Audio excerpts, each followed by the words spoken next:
حدا ودات بتعمل كاو تقمت يوم بالعليهم حدا ودات السخ كاو تحاسب يوم بالعليهم مساخو خوينهم انتي كمز قبرو زلو مساخو خوينهم انت عينت انكسكاسي خمزلهم انت عينت اكتيفيتي كمزلهم منم كتفلت يوم يتخالي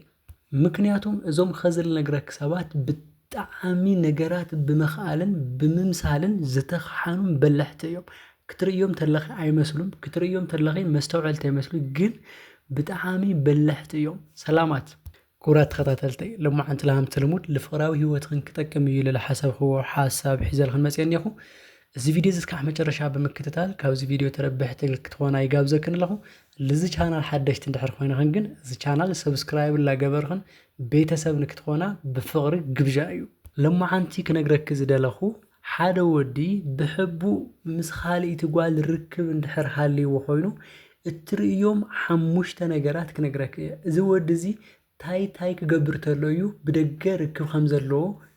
زفالت ويدما ركب خمسة لو بمنتاي كفلتو اللي بلا حساب ندحر هاليكي نايقدن مساي تصنحنيكي نايقدن مساي خوينخي زين حسابات شرك جبركنيني حدودي مجمرة كونو زخل كباخي بحبو ركب ندحر مسخالي تقال هالي وخوينو اتنا مجمرة كونونا كي تفلتو كملتو زخل تايو مولى بمولى لبو كباخي رحق لبو كباخي رحق كبلك تلو لبو مرحقو بمنتاي كفلت الهند حتى حسب اللخوانخي ينو أفقر إنها اللخي تاي قبر الخامل نبرة حما يخون الخامل نبرة حما يفرحكن يخبركن خمس نبرة كيس انك زخونو زنبرة بمولو لوزي قبر السخدما كي ترداكي تلاميد خيو سوق الخمس وتنبري سلازي ازيتنا مجمرة ملكتي اتمبل خالا يللا سلكو سوشال ميديا اكاونتو منم نگرو نكتفلت አይደለም ምክንያቱም ዝኾነ ነገር ከይትረኸበለይ ዝኾነ ምልክት ከይትርእየለይ ዝብል ስጋት ስለዝህልዎ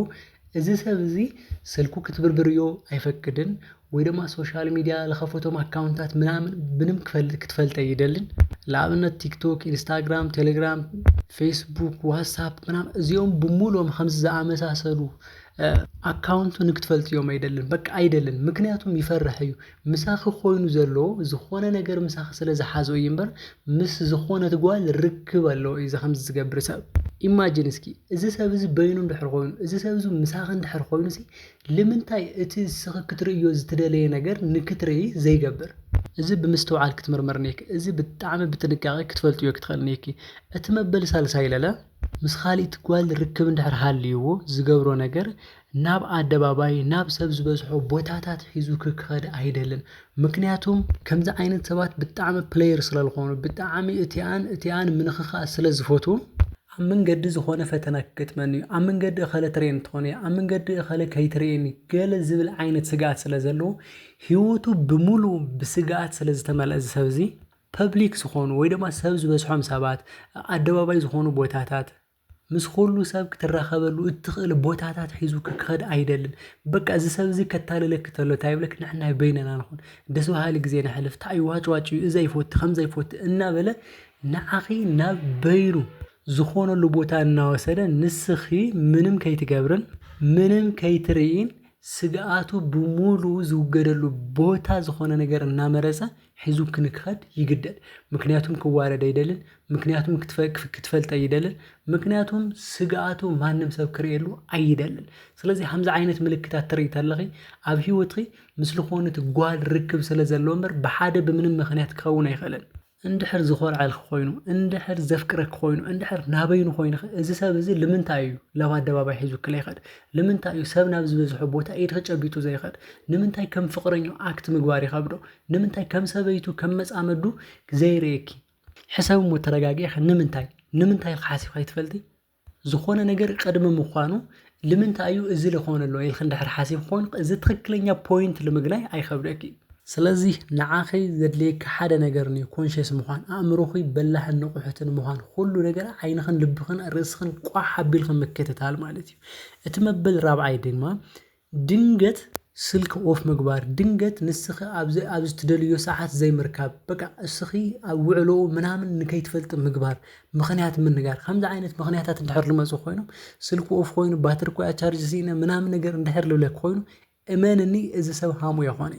በተለይ ድማ ስራሕ ዘለዎ بتعملنا بيزنس ما ندحر خوينو إذا سبب إذا سلكي أوف خوينا همز خوينا لبل من مخنيات يقولي كواخك حباء سلاز دلي السو زحلفور له جزء ما نمك فلتلو سلاز زي دلي نعاخك كي تبقى سيو سلاز فرحكي ويدما كتفليو سلاز زي دلي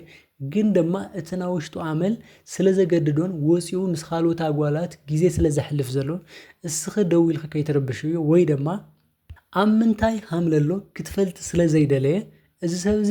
ስልኮፍ ገይሩንዮ እዚ ሰብዚ ብምንም ከተግንዩ አብለይ ትኽልዮ ሁኔታ አርሱና ገበረ ጊዜው ይሕልፍ በተለይ ድማ ምኽንያታት እንደሕርልበክ ኮይኑ ሃምዝ ኮያ ኻዊና ሃምዝ ኮይኑ ብልተጋነነ ምኽንያት ለይተለመደ ምኽንያታት እንደሕርል ነገረክ ኮይኑ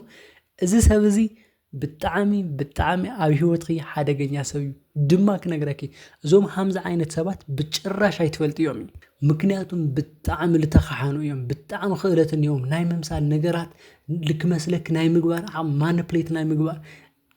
ዓቕሚ ስለ ዘለዎም እዞም ሰባት እዚኦም ብጣዕሚ ሓያላት እዮም እቶም መበለ ሓምሻ ኢለ ክነግረኪ ክባኣሰክ እንተሎ ወይ ደማ ምስተባኣስኸዮ ዝተጋነነ ዝኾነ ትሪትመንት ወይ ደማ እስኽ ዘይትጽበዩ ብዙሕ ነገር እንዳሕር ዝገብረል ከሎ ኮይኑ ኣብዚኣ ብጣዕሚ ክትነቃሕነክ ምክንያቱም ሱ ዝገብረል ትኽእል ዘሎ ትሪትመንት የፍቅረን እዩ ኢልኽን ክትሓስብ እዩ እምበር ናይማን ፎቲክ ናይማን ኣፍቂሩ ከም ዘይኾነ ክነግረኪ ምክንያቱም ሓደ ሰብ ናይማን ከፍቅረክ ተሎ ኩል ግዜ ይልረይክ ኩል ግዜ ይልትሪት ልገብረክ ኩል ግዜ ይለፍ ብዙሕ ነገር ልገብረልኺ ዝኾነ ሰዓት ተጸብዩ ምናምን ይኹ ወይ ደማ ጥፋት ምሰስ ጥፈ ምናምን ይኾነ ከምዚ ዝገብረክ ዘሎ ክነግረኪ ኣእምሮኽን ምሽዋድ ወይ ደማ همز تغيرو ليما كابز بالعل تايم وقبر لي سقيله بحالي داهو ችግርኒ እንኾይ ነጭናጫ ኾይነ ጓል ስለልኾን ኾይ ስለልቀና ኾይ ምናምን ኢልኸን ክትሓስቢ ማኒፕሌት ይልገብረክሎም በይ እዚ ሰብ እዚ ብጣዕሚ ሓደገኛ እዩ ክነግረኪ እንድሕር ናይማን ተፍቅርዮ ናይማን እንድሕር ለፍቅረክ ኾይኑ ሰብ እዚ every time ሁሉ ግዜ ስልኩ ለአኺ ክፍት ክኾን ከለኒዮ ሶሻል ሚዲያው ለአኺ ክፍት ክኾን ከለኒዮ እንድሕር ሃምዚ ልገብር ለኾይኑ እዚ ሰብ እዚ ብጣዕሚ ሓደገኛ እዩ ስልኩ እንድሕር ኦፍ ገይሩ ወይ ድማ ድንገት ራንደም እንድሕር ልጠፈክ ኮይኑ ሃምዚ ኾይነ ኢሉ ምኽንያት ካብ መጨረሻ ላይ ልነግረክ እንድሕር ኮይኑ እዚ ሰብ እዚ ብጣዕሚ ሓደገኛ እዩ እትና መጨረሻና እቲ መበልሓ ሻርሻ ይለለክ ነገረኪ ችላ እንድሕር ልብለክ ኮይኑ ድንገት ትሪት ይገብረክ ምናምን ግን በቃ በሓለት ኾን ተለኹም ችላ እንድሕር ልብለክ ኮይኑ በተለይ ድማ ናስምዒት ምውጃቕ እንድሕር ልረዮ ለኾይኑ ሰንሰለስ እንድሕር ልኾነ ለኾይኑ በአኺ እንድሕር ለይሕጎስ ለኾይኑ በአኺ ደስተኛ እንድሕር ለይኾነ ለኾይኑ ኩሉ ነገር ማለት ሰብ ክሕጎስ ልኽእል ብጣዕሚ ብለፍቅራ ጓል እዩ ብጣዕሚ ክሓዝን ልኽእል ብጣዕሚ ብለፍቅራ ጓል እዩ ዩሲ ሓደ ወዲ ክትጎድኦ ትኽእል እዛ ብጣዕሚ ኣብ ልቡ ዘላ ለፍቅራ ጓል እያ ብጣዕሚ ክትሕጉሶ ትኽእል እውን እዛ ልፎትያና ለፍቅራ ኣብ ልቡ ለላስ ጓል እያ ስለዚ በአኺ እንድሕር ለይሕጎስ ኮይኑ በአኺ ችላ እንድሕር ልብለክ ኮይኑ ኬርለስ እንድሕር ኮይኑ ስምዒት እንድሕር ለይዎ ሰንሰለስ እንድሕር ኮይኑ ብሓድና ሃለኹም ካልእ ነገራት ቲክቶክ ምናምን ልጥቀም ኬርለስ ዓይነት ወዲ እንድሕር ኮይኑ እዚ ሰብ እዚ ምሳኻ ኣይኾነን እዩ እዚ ሰብ እዚ ካባኺ ወፃኢ ላይፍ እንዮ እዚ ሰብ እዚ ወይ ድማ ሙለ ካብ ልቡ ሃምል ወፃኺ ክነግረኪ ይደሊ